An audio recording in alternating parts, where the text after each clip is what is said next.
Welcome along to today's Youth Enquiry Service Podcast. I'm Dan and I'm Dayle. We are delighted to be joined by Donowho and Peter McBurnie from the Scottish Ambulance Service, Dumfries and Galloway. They are here to talk about the Scottish Ambulance Service and their role and in that and water safety. Welcome along. We are happy to have you here with us today. To get us started, here is a question to get you thinking. What's your favourite hobby and why? I'm pausing because I'm thinking. No, I'm thinking too, and it takes me a while. Okay. I'm going to say then Peter can go first. Okay. I don't have much time for hobbies, I'll be perfectly honest, because I do nothing.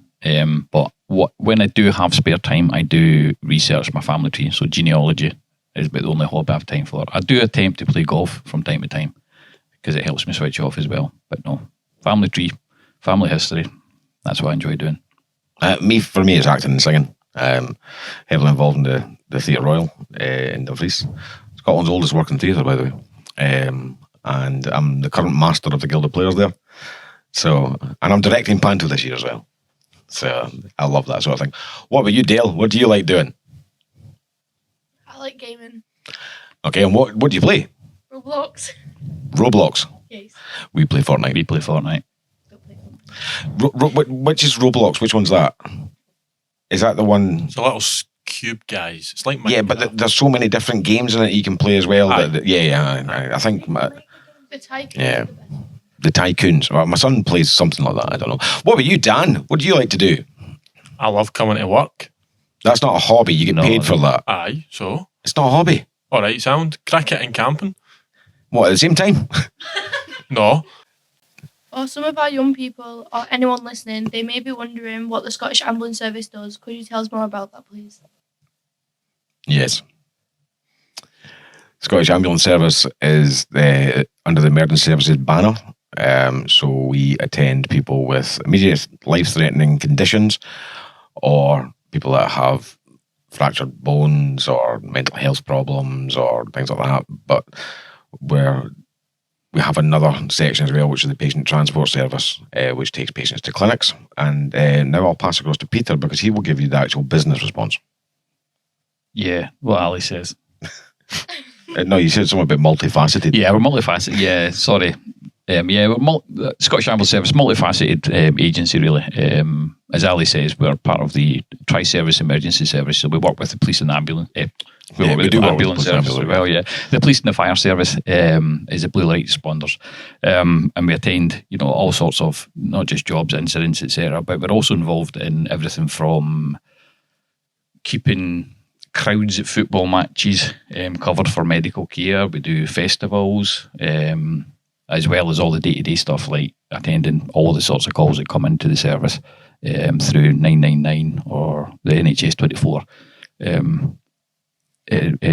phone number. Yep, and the referral line from them. The referral line from them, yeah. But we're not just an emergency service. We're not just there to pick up those that are wounded or injured. As Ali says, we deal with all sorts of, I suppose, illnesses and conditions. And our clinicians are all the paramedics or technicians. They're midwives, they're osteopaths, they're paediatricians, they're podiatrists, GPs, ANPs, mental health nurses, everything like that. So one cap. We love shortening things to letters, don't we? Oh, of course we do. It's amazing. The department I'm currently in, my direct line manager is called a schism, which is SCSM, and I still can't tell you what that means. I actually asked one of them, what does it stand for? And he went, I don't know. Okay. So he's a schism. Yeah. So, but yes, we also do community engagement. So working with schools, working in community groups, churches, all sorts of things like that to try and make sure people are fully informed on how to stay safe. magic.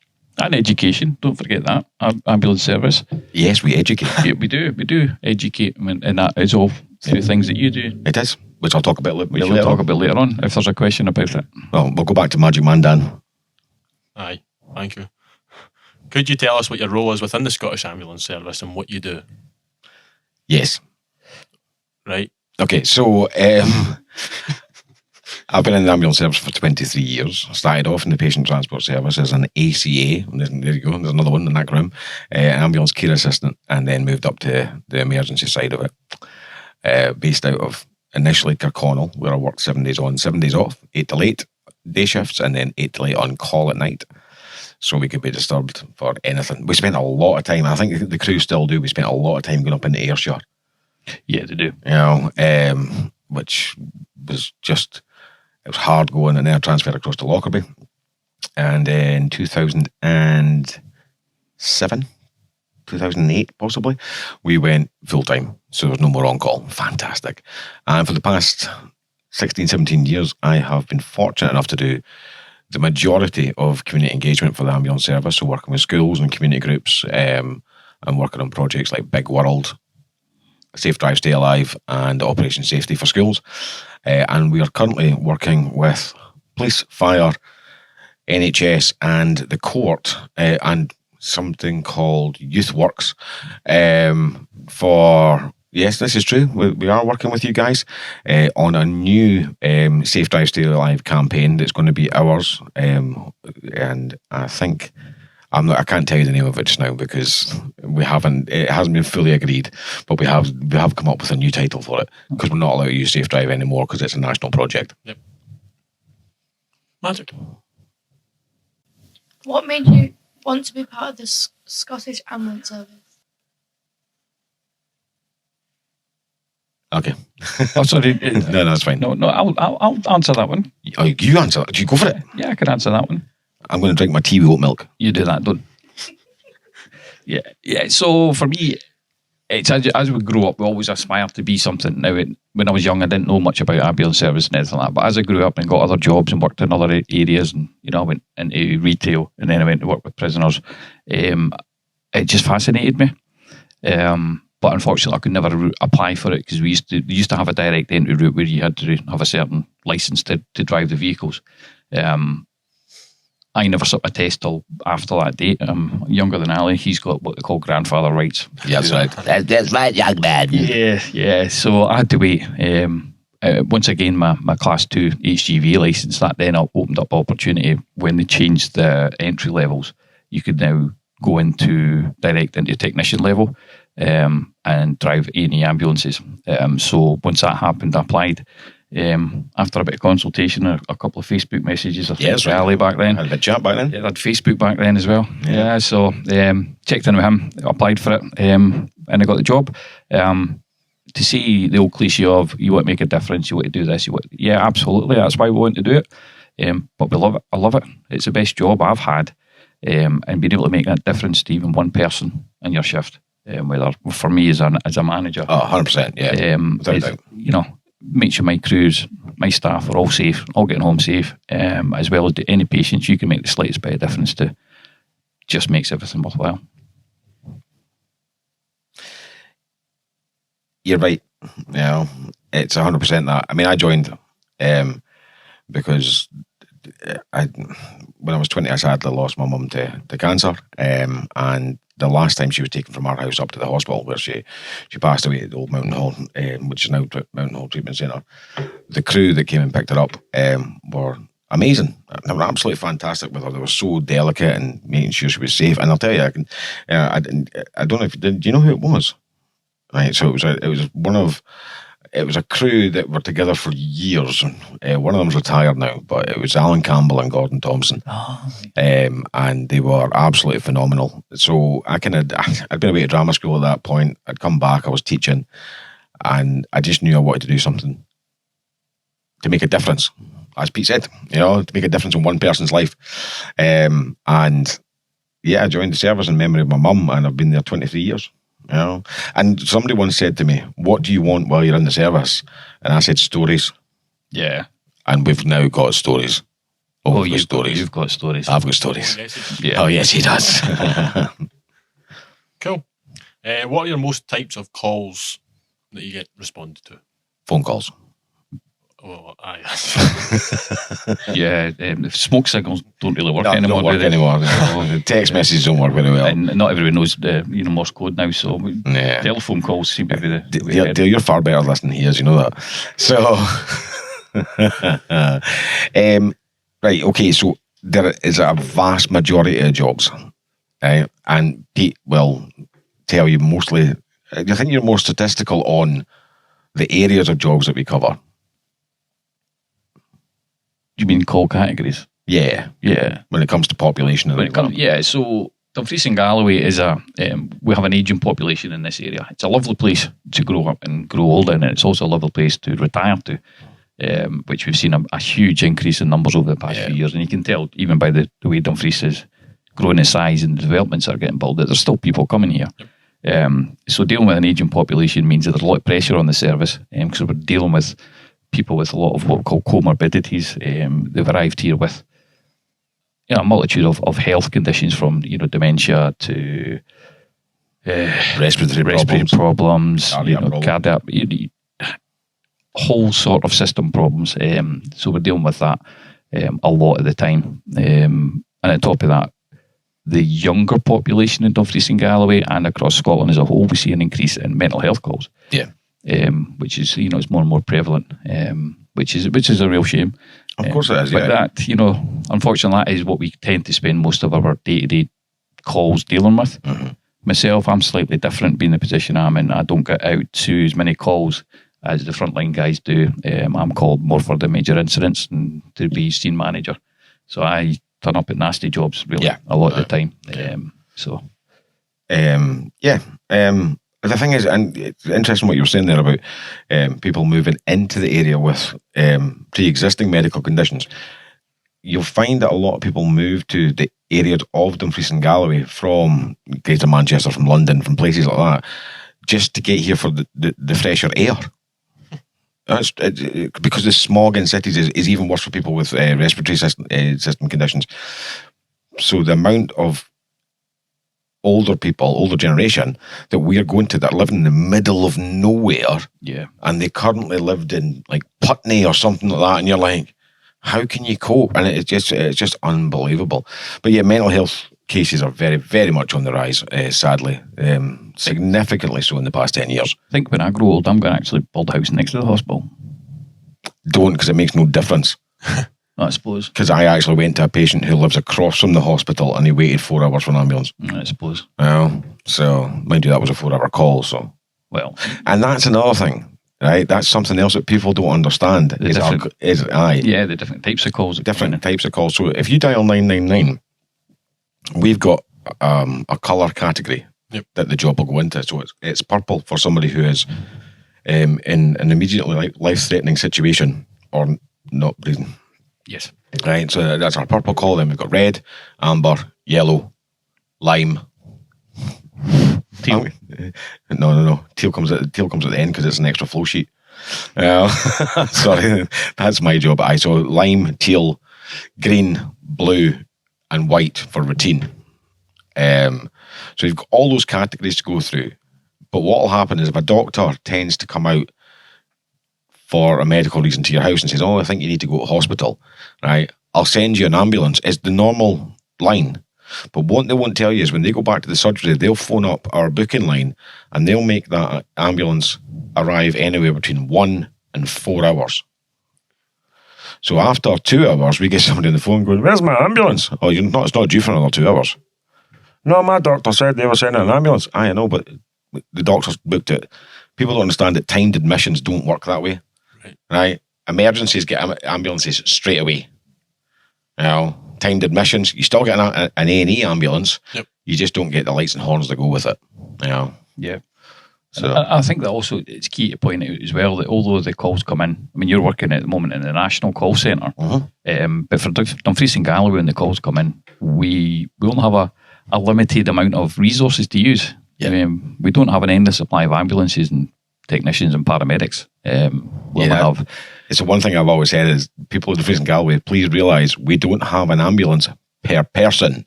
No. It's not how it works. You're not walking in the street with a wee ambulance following you everywhere you go just in case you fall over. It's not how it works. Yeah, unless it's my family and I'm driving that car anyway. So. And you're running them down? And I'm running them down. Oh, right, okay. It's my family, as I said. So we only have 12 ambulances across the whole of Dumfries and Galloway. At any one time? Yep. at any one time. At any one time. Yeah. We have more ambulances than that, but on shift at any one time, we have that. So when you see an ambulance run around Dumfries and think there's maybe 15, 20 ambulances going by because it's been a busy day, it's probably been the same crew. Yeah. And they're not working, they're just trying to find out if Greg's is open. It's always no. But no, it is true. Everybody thinks there's more ambulances than there actually. I've seen ambulances everywhere the day. You really haven't. It's in the same one. Yeah, it's probably the same ambulance because of what. So essentially in Dumfries we've got 3 in a day shift. And a day shift 3, 2 in a night shift. Yeah. Right. At the weekend, no. What day is this? This is right. Okay, so I was night shift during the week. This is Saturday. As Peter said, I was in the National Centre for calls, and I was looking at it, and we had a Dumfries crew in Kirkconnell. We had an Annan crew in Dumfries, and I believe we had a CD crew in Ecclefechan. Well, so, it's switched around. Yeah, but the thing is though, and my colleagues hate it when we say this, the badge says Scottish Ambulance Service, right? So if you send a job in Scotland, you go to it. It's as simple as that. Even if it's like, well, we do that. We do that. After we've done a transfer to the Golden Jubilee or wherever in Glasgow, I have been given jobs in Glasgow and Edinburgh. Yep. Yeah. Yeah. I was given a job in Campbelltown when I was working in Castle Douglas one night. Did you make it? No. Right, okay. No. Campbelltown's about 4.5 hours away from CD. I was the closest resource. The strangest thing is though, right, and here's a bit of local knowledge for you, on a clear day, if you stand at the old dock in Kirkpatrick Stranraer and you look up towards Campbelltown, you can actually see the dock at Campbelltown because it's only a 10-minute boat journey from Stranraer to Campbelltown. But it's yeah. So that's sorry, we kind of deviated. Oh, it's all right. Dayle? What advice would you give to someone who wants to go into the emergency services? Again, don't. I said I wasn't going to do that this time. You did, yeah. Stick in, work hard at school.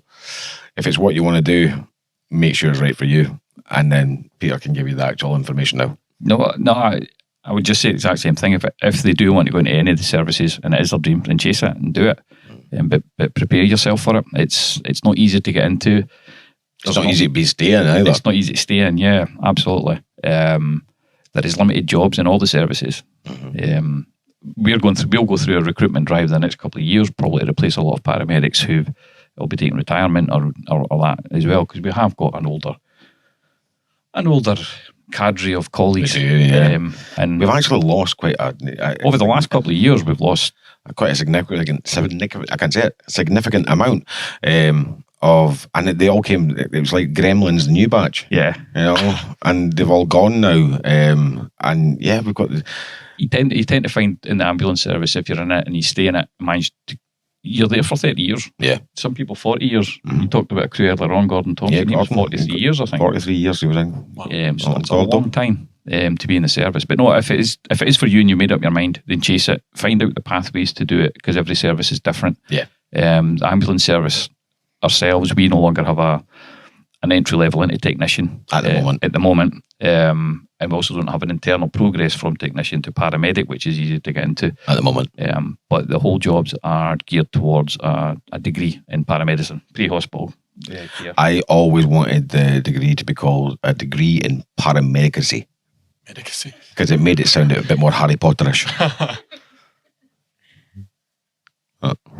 There you go. That's why I'm not in charge of naming things. Thanks for sharing that with us, Ali.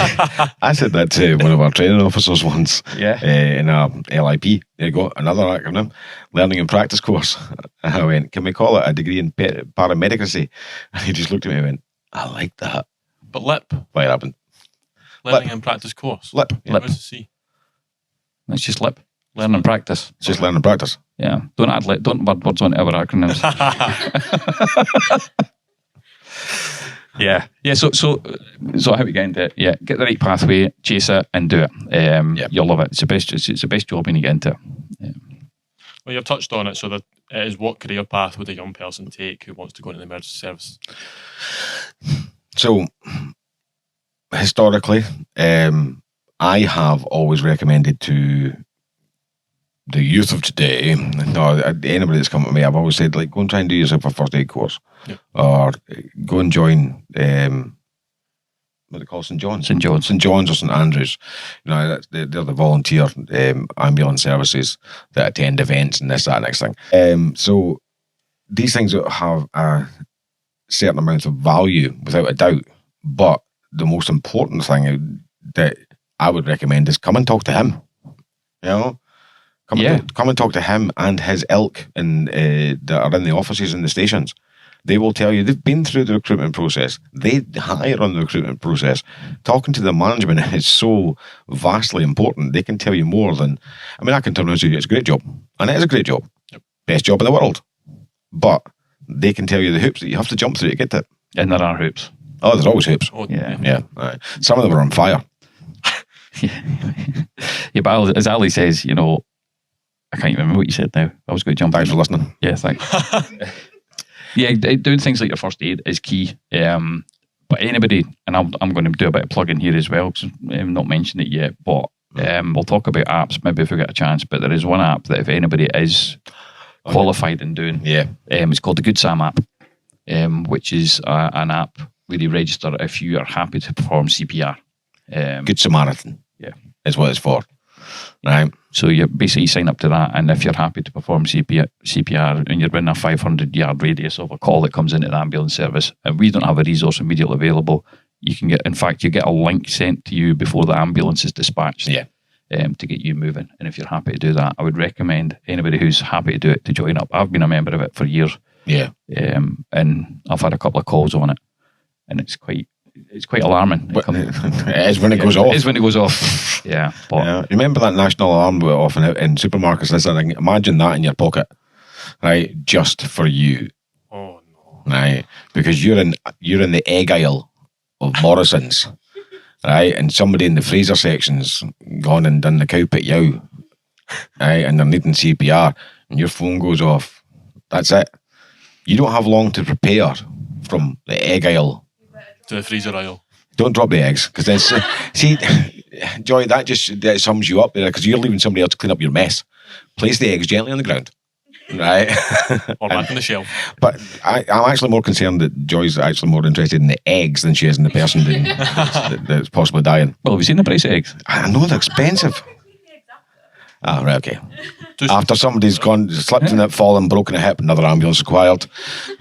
So we've just told you there's not many ambulances around here. Yeah, but no, if anybody's interested in doing any of that sort of thing, it's highly worthwhile and recommended to do it. Definitely. Magic. If a young person was in a situation where they needed medical assistance, what would they do? Well, hopefully they would dial 999. Yep, hopefully. But the key message is ask for help. If they need it, ask for it. Need medical assistance can form many shapes. Mm-hmm. Whether it could be a cut, could be a broken bone, it could be a mental health issue. Yeah, that's the thing. So anybody who has a mental health crisis is the exact same to me as somebody who has been playing football and has broken a leg. Something has broken and you need help. When you need help, you have to ask for it. Yep. Yeah, I think you're saying more than that. Correct. Yeah. And it's also not for a young person. No, for everyone. There's a fear actually, and it's a generational thing. Oh, yeah. We talked about older generation earlier on, and actually some of the older generation are their worst enemy by saying we didn't want to bother you. Yeah. No, we'll decide. Yeah, we'd rather come out and see you. I had a patient actually who lay in his hallway for 48 hours, right? Because he didn't want to bother anyone. And it was only discovered when Meals on Wheels, I don't think that's what they're called anymore, but you know what I mean, Wiltshire Farm Foods. Or Food Train. Food Train, yeah. No, but it was Wiltshire Farm Foods. That's how I know. And Food Train did the same thing, yeah. Great job. And they take food out to the elderly and incapacitated. And because the man didn't answer his door, and this guy, he's been delivering to him for, and he had the whole, I don't like this. So he looked in the windows, couldn't see him anywhere. So he just kicked his door in. Thank goodness he did. I didn't want to bother anyone, son. I knew someone would find me eventually. And I'm like, yeah, but the strong chance we would have found, because when we got there, he was hypothermic. Jeez. You know, so his temperature was way below the level it should, because he'd been lying on the floor for 48 hours. You know, so he needed fluids and all sorts. But it's that attitude: if I don't want to bother anyone, yeah, well, you're not bothering me. I actually get paid to do this. It's So phone us. yeah. But also, just while I'm talking about this, Dayle, while you're here, what's the other number you can use to dial an emergency service other than 999? This is why I'm here. So if you've got a mobile phone that has zero signal whatsoever, right? Like say you're in the middle of the countryside, which we are surrounded by here in Dumfries and Galloway, and you have zero signal whatsoever, and you've tried 999 and it doesn't work, you can dial 112 and it'll put you through the satellite that orbits the Earth and back down to emergency call handlers, and they will direct your call to the right service that you require. Didn't know that. Did you know that? Yep, 112. And I think 911 works as well in Britain. Not anymore. Does it not work now? I don't think it is, because they're really pushing. Yeah, it's American, but they switched it on here because so many kids watch American TV. Yeah. But no, we're pushing 112, especially with youth. I still fail to understand why it was 999 when you go back to the old telephones. Because it was the furthest one away. I know, but she won't even know what you're talking about. No, I know. I can't what you're talking about. Yeah. And I was talking about Dayle. Oh. But thanks for jumping in. Anyway. Dayle, do you remember a phone? It was a landline, right? And it had a dial on the front that you actually had to... No, she's looking at me like, yes, you're from a different century. Yeah, you'll find one that technically I am, because you're 18 and I was born... Never mind. Also on your phone, something that would really help us is your getting all your health apps and your SOS stuff sorted on it, so that, as I said to you before, stop walking about with your head in your phone all the time. And listen, I get it. I wander uptown. I've got my headphones, my Bluetooth headphones. I wear the ones that go over the head because I just find them more comfortable. But also, I find them very off-putting to other people. Sometimes they're not even turned on, and I just ignore people and pretend that I haven't, because I'm so lost. Yeah, you see, and that's what you do with your phone. But if you can put all the health app, your name, your age, your allergies, your medications, your medical conditions, contact, your next of kin, and all things like that. If we come across you and you're unconscious with no handbag or purse, as Dan often finds himself, and we can go through your phone and get this information, so we can then treat you properly. Because you might be having a hypo, you might be having an allergic reaction, you might be having a heart attack, anything like that. It gives us more information, but it's all available in your phone, even through your lock screen. We can just void the lock screen and get straight to the medical ID. Thanks. Magic. We know as summer is coming up, a lot of people will be wanting to cool off near the water. What would be your top tips on how to stay safe near or in the water? Armbands, rubber rings. The way the rivers are at the moment, you'll not need them. No, you'll not need them at the moment, no. Yeah. But they will change, and they will change quickly, and that's the key thing. Especially, that myth can change awfully quick. Yeah. Well, you've got to admit, it's fed from upways, so different weather system up there. It's just a total rush down the river as well. And I have been in a river when it has changed dramatically. And I was told that this river is not tidal, as I'm holding a patient up in the water. And it started just above my knees, and when it finished, it was just at my chest. Which I had to get Karen Richardson out of the water because she would have been gone. She'd be drowning, yeah. But yeah, that happened to us. But again, it's know your limitations, know your capabilities. Don't be daft, and don't take too much pop. And don't be alone. You also don't know what's in the Not in the myth, no. No. But even in this area, though, with the coastline that we've got, Southern S, Sandy Hills, Parliament, all of them areas, I mean, they're all tidal and it moves quickly. There's a lot of quicksand. Yep. So just be careful. I'm saying don't be alone. Let somebody know where you are so that if anything does go wrong. Actually, I stand by that. Don't be alone. Yeah. All right? Yeah. Going to these places by yourself, as much as it is to clear your head, fantastic. If that's what you want to do, stay at the water. You know? Stay far back if you're clearing your head. Don't go in the water unless you're with somebody or you have a really good capability of surviving in fast-moving water. Swimming in fast-moving water is different from a pool or even a pool in the river. Yeah, exactly. And like if you're out on your own, you recommend what 3 words? Yeah, absolutely. Without a doubt, What 3 Words is the best app going for locations. So it's called What 3 Words, and it's based on a 2 metre squared area. It's geo-mapped all over the world. So if Dayle was to take her phone out now and use What 3 Words, it could come up with like coffee, tricycle, banana, right? And then see if you walked to the other side of the room, Dayle, it would have 3 completely different words.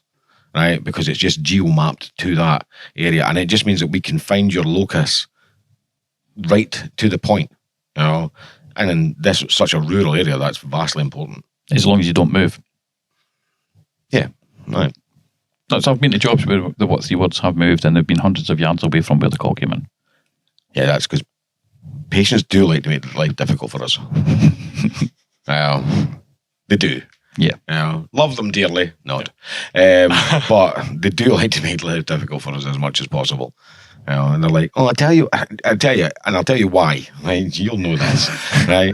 I once went to pick up a patient, and God rest his cotton socks, he's no longer with us. He was one of our regulars, and lovely wee old man. But I pulled up to his house one day, and I seen him at his living room window, right? And I seen him leave his living room, and I'm like, where's he going? So up the stairs to the house, so often knock. Oh, are you there? We'll call him Jimmy. Jimmy, are you there? I'm upstairs, Ali. What the are you doing upstairs? There's an ambulance coming for me, and I'm not well, so I should be in my bed. I said, you out your front window a minute ago. So he's actually walked from his living room up the stairs into his bed, because some people have this idea that to be taken out of your house by an ambulance, you should be in bed ill. And I'm like, no, mate, don't do that again. So he was a character, to be fair. Aye. Wish him well wherever he is. Lovely man. Have you got any other tips for young people staying safe in summer? Yeah, sun cream. Fluid.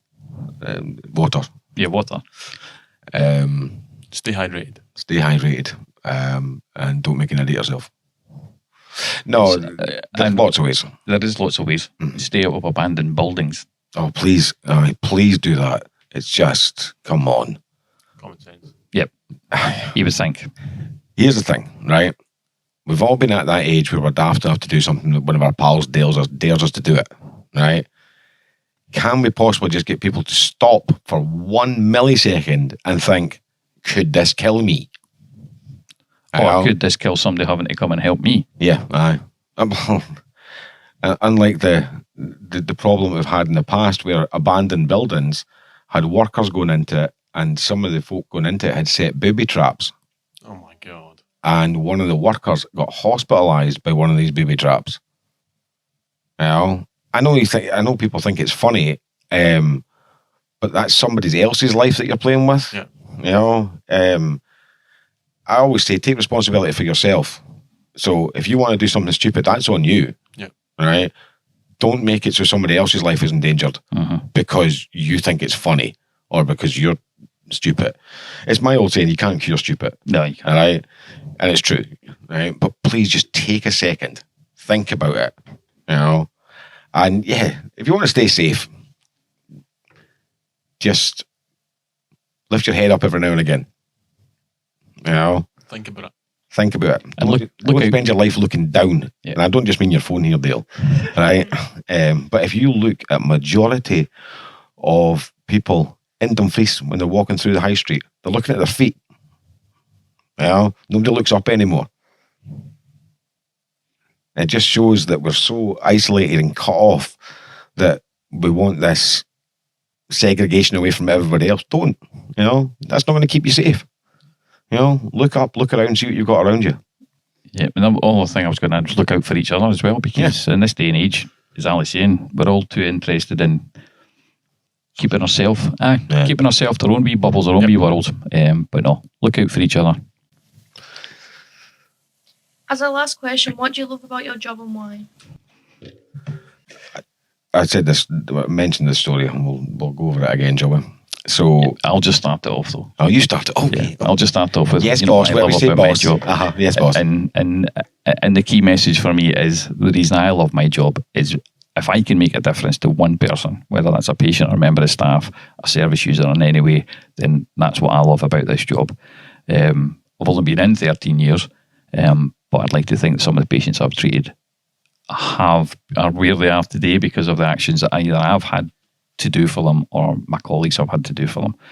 Just getting that satisfaction. I'm not in it for self-praise, anything like that, but being able to do something to change somebody's life, that's what it's all about for me. Yeah. So, years ago, I was working with about 12 years ago. About 12 years ago, I was working with a fresh face relief who had hair. I had hair. They were happier times. Happier times. And we got sent to three stone later. Yeah, I know. Each.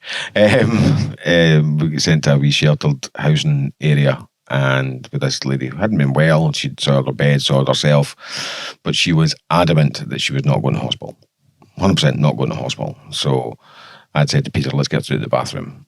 And we got into the bathroom, and I'd turned around and started stripping her bed. And literally you had the whole week in, because you hadn't seen it before, I don't think. No. And as I said, I've touched before, rarely seen again. Yeah. So we stripped her bed, we changed her, cleaned her as well, just made sure that she was safe, because the danger of lying in urine, the burns is not great, is not good. So we made sure that she was safe, changed her bed in, got her back to bed, phoned her cleaner to work the wash machine. That's 100% the truth. It is, yeah. We managed to work the kettle. And we worked the kettle, but the wash machine was like a spaceship. And we put all our bedding and our soiled night dress in there, made her a cup of tea, something to eat. And you know what? That job took us maybe 25, 30 minutes extra than it should have done. But I walked out there knowing that I had done the right thing for that person. And rather than just get a signature, as some crews throughout the country will do, they'll just go, you don't want to go to hospital, sign that, right? And they'll leave. Don't get me wrong, that's very, very few and far between now.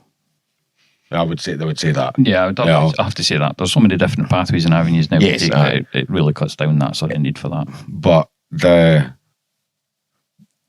we're not just there to save a life. You know, you've got to make sure that somebody's safe and protected. Her cleaner was informed of the situation, so somebody knew. Her next of kin was her nephew who'd just gone back up the road.